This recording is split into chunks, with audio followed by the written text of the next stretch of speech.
Dans le paisible village de Kouma, vivait une jeune femme nommée Aline. Elle était belle, travailleuse et toujours prête à aider les autres.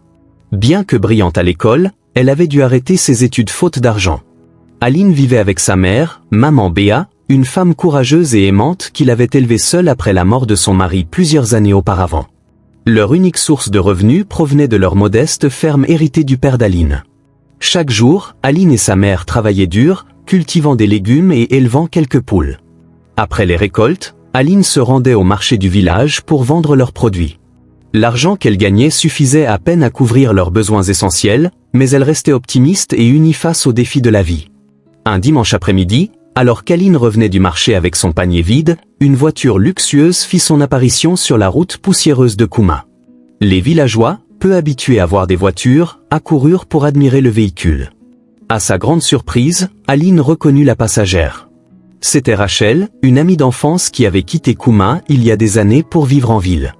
Rachel, vêtue de vêtements élégants et portant des bijoux scintillants, descendit de la voiture sous les regards admiratifs des villageois. Elle serra Aline dans ses bras et lui offrit des cadeaux, des tissus colorés pour maman Béa et de nouvelles robes modernes pour Aline.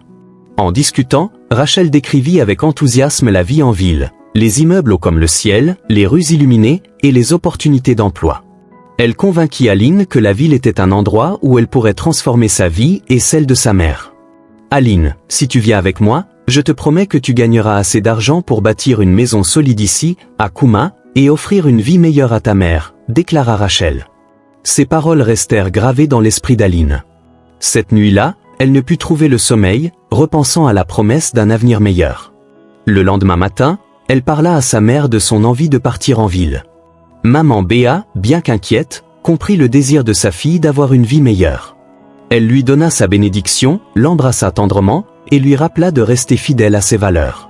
Le départ fut émouvant, mais Aline se sentit pleine d'espoir lorsqu'elle monta dans la voiture de Rachel. Cependant, à leur arrivée en ville, Aline fut submergée par le chaos et la grandeur du lieu. Les immeubles semblaient toucher les nuages, et les rues grouillaient de monde. L'appartement de Rachel était spacieux et bien décoré, un contraste frappant avec leur maison en terre battue à Kouma. Aline s'installa et se mit rapidement à poser des questions sur les emplois disponibles en ville. « Ne t'inquiète pas, ma chère, je vais m'occuper de tout. Pour l'instant, profite et prends ton temps pour t'habituer à cette nouvelle vie, » répondit Rachel avec un sourire mystérieux. Mais au fil des jours, Aline remarqua des choses étranges. Rachel ne travaillait pas comme elle l'avait imaginé. Elle sortait tard le soir, habillée de manière voyante, et rentrait aux petites heures du matin dans des voitures de luxe. Intriguée, Aline lui posa des questions, mais Rachel changeait toujours de sujet. Un piège déguisé en opportunité. Un soir, Rachel annonça à Aline qu'elle allait l'emmener à une fête organisée par des hommes influents. Elle lui tendit une robe rouge et lui dit de se préparer. « C'est une chance pour toi de rencontrer des personnes qui pourraient t'aider à trouver du travail », expliqua Rachel. Excitée à l'idée d'une telle opportunité, Aline accepta. La fête avait lieu dans une maison somptueuse, remplie de personnes élégamment vêtues. Aline essaya de s'intégrer, mais elle se sentait mal à l'aise. Au cours de la soirée, un homme riche du nom de Monsieur Karim s'approcha d'elle. Il lui offrit un verre et entama une conversation. Peu de temps après, il lui suggéra de passer du temps ensemble dans une pièce plus tranquille. Aline, naïve et polie, accepta, pensant qu'il voulait simplement discuter d'un potentiel emploi. À sa grande horreur, Monsieur Karim fit des avances inappropriées. Aline se défendit et quitta la fête en pleurs. De retour à l'appartement, elle confronta Rachel. « Pourquoi m'as-tu amené là-bas ? Ces hommes ne cherchent pas à aider, mais à profiter des jeunes filles comme moi. » cria-t-elle. Rachel, visiblement agacée, répondit froidement, « Aline, tu veux gagner de l'argent ou pas ? C'est comme ça que ça fonctionne ici. Les filles comme nous n'ont pas d'autres options. » Les jours suivants furent tendus. Aline, désespérée et affamée, reçut un appel de sa mère. Maman Béa était malade et avait besoin d'argent pour se soigner. Aline sentit la pression monter. Elle se tourna vers Rachel pour lui demander un prêt, mais cette dernière répondit sèchement, « Si tu veux de l'argent, tu sais ce que tu dois faire. » À contre-cœur, Aline accepta de suivre Rachel à une autre fête. Cette fois, elle était résolue à faire ce qu'il fallait pour obtenir de l'argent pour sa mère. La fête se déroulait dans une autre maison luxueuse. À la fin de la soirée, un homme influent, Monsieur Diallo, fit une offre à Aline. Mais au lieu d'une simple avance, il lui proposa une somme exorbitante pour accomplir un acte dégradant.